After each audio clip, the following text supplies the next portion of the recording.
Welcome back to Focus.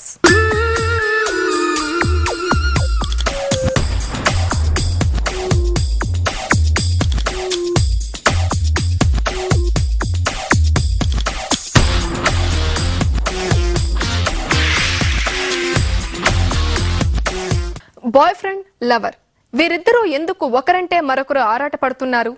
అసలు వారు ఏది కోరి వారికి దగ్గరవుతున్నారు? ఇది అట్రాక్షనా లేక మరొకట? నూనుగు మీసాలు కూడా రాని యంగ్స్ నోరు తెరిస్తే చాలు షీజ్ మై లవర్ అంటే హీఈస్ మై బాయ్ ఫ్రెండ్ అంటున్నారు అమ్మాయిలు. ఇంతకీ వారు చేస్తున్నదేంటి? ఈ పరిస్థితి సదవకాశంగా తీసుకుని వ్యభిచార ముఠాలు సైతం రంగంలోకి దిగుతున్నాయి.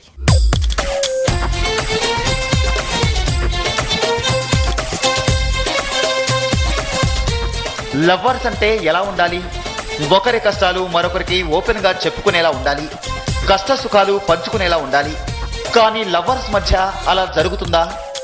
లవర్స్ మధ్య బంధం అంతవరకే ఆగుతుందా?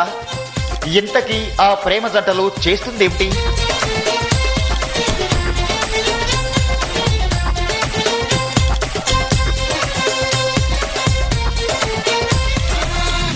పార్క్ పబ్లిక్ ప్లేస్ అన్న సంగతిని మరుస్తున్న టీనేజర్లు, ప్రైవసీ అంటూ విచ్చలవిడి శృంగారం. హద్దుల్లో ఉండే ప్రవర్తన, ఈ పబ్లిక్ డిస్ప్లే హద్దు మీరిన ప్రవర్తన లేకుండా ఉంటే ఇబ్బంది ఏమి ఉండదు. పూర్వం ఇంటి కన్నా గుడి పదిలమని ఓ సామెత. ఇప్పుడు సినిమా హాలు కన్నా ఇంకే ప్లేస్ కన్నా పార్కే నయం అనే కొత్త సామెత చెప్పుకోవాల్సిందే. అసలు ఆ మాటకొస్తే సరసాలకు అన్నిటికన్నా పార్కే నయం అనుకోవాల్సి వస్తోంది.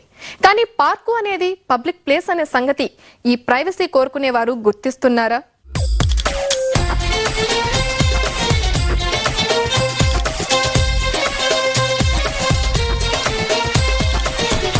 పార్కులకు వచ్చే ప్రేమ జంటలు కాలక్షేపం చేసుకుని పోతే ఎవరికి ఇబ్బంది ఉండదు. కానీ వారు హద్దులు దాడుతున్నారు. ముద్దు ముచ్చట్లతో మొదలైన వారు పార్క్ అంటే పబ్లిక్ ప్లేస్ అనే సంగతి మర్చిపోతున్నారు. వీకెండ్ లోనే కాదు, డైలీ బ్రేక్ లేకుండా పాటలు పడుతున్నారు.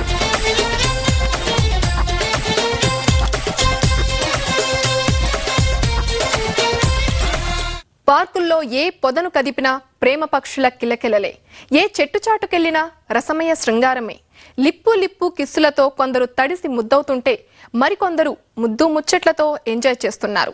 ఇంకొందరు మైకంలో దొర్లుతున్నారు.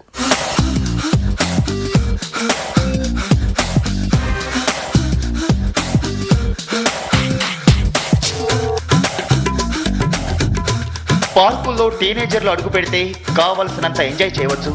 ఎందుకంటే ఇక్కడ రొమాన్స్ ఫ్రీ. ప్రేమికులు పబ్లిక్ గా సాగించే రాసలీలలకు ఎలాంటి అడ్డంకులు ఉండవు. పోలీసులు ఇంకెవరో వస్తారన్న భయం అవసరం లేదు. ఏ ఇబ్బందులు రాకుండా అక్కడి ఉద్యోగులే చూసుకుంటారు. అంతేకాదు, రొమాన్స్ చేసుకునేవారు అలసిపోయాక సేద తీరేలా కూడా అన్ని సమకూరుస్తున్నారు.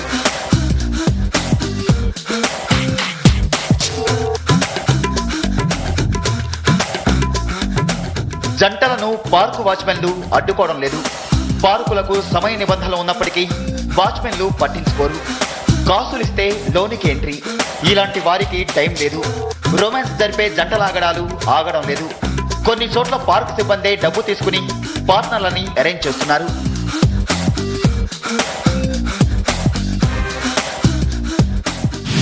పార్కుల్లో ఎక్కడ పడితే అక్కడ కండోమ్స్. రొమాన్స్ కు సహకరిస్తున్న పార్కు సిబ్బంది, పైసలిస్తే రొమాన్స్ కు అడ్డు లేదంటున్న పార్కు ఉద్యోగులు.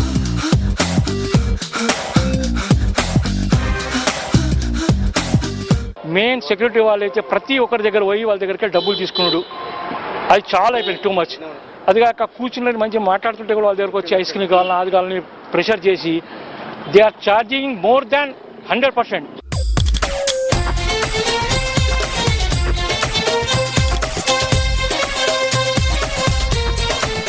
ఇక వీకెండ్స్ లో పిల్లా పాపలతో కలిసి వచ్చే ఫ్యామిలీలు పార్కులోకి అడుగు పెడితే తమ పిల్లల మనసులో ఈ దృశ్యాలు ఎటువంటి ముద్ర వేస్తావేనని భయపడుతున్నారు. పార్కులో చెట్ల చాటున బండల చాటున ప్రేమ జంటల సరసాలు చూసి తమ పిల్లలు ఎక్కడ చెడిపోతారోనని భయపడుతున్నారు. ఇంత జరుగుతున్నా మాకెందుకు సిగ్గు, మా పని మాదే అన్న విధంగా సో కాల్డ్ లవ్ బర్డ్స్ ప్రవర్తిస్తున్నారు.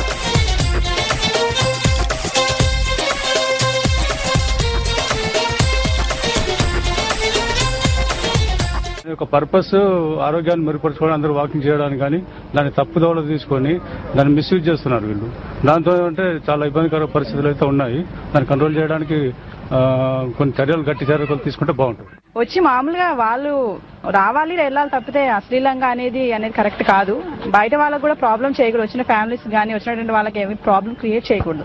లవర్స్ అనే వాళ్ళు రావద్దని చెప్పేసి అది తప్పు. అది రావాలి వెళ్ళాలి కానీ అలాంటి ప్రాబ్లమ్స్ క్రియేట్ చేయకూడదు ఫ్యామిలీస్. ప్రేమికులమని చెప్పుకునేవారు ఏ విధంగా అడ్డంగా బుక్ అవుతున్నారు? కొందరు బాయ్ ఫ్రెండ్స్ ఎలా మోసం చేస్తున్నారు? అడ్డదిడ్డంగా తిరిగే తిరుగుళ్లే వారి కొంప ముంచుతున్నాయా? ఇలాంటి అంశాలు తెలుసుకునే ముందు ఒక చిన్న బ్రేక్.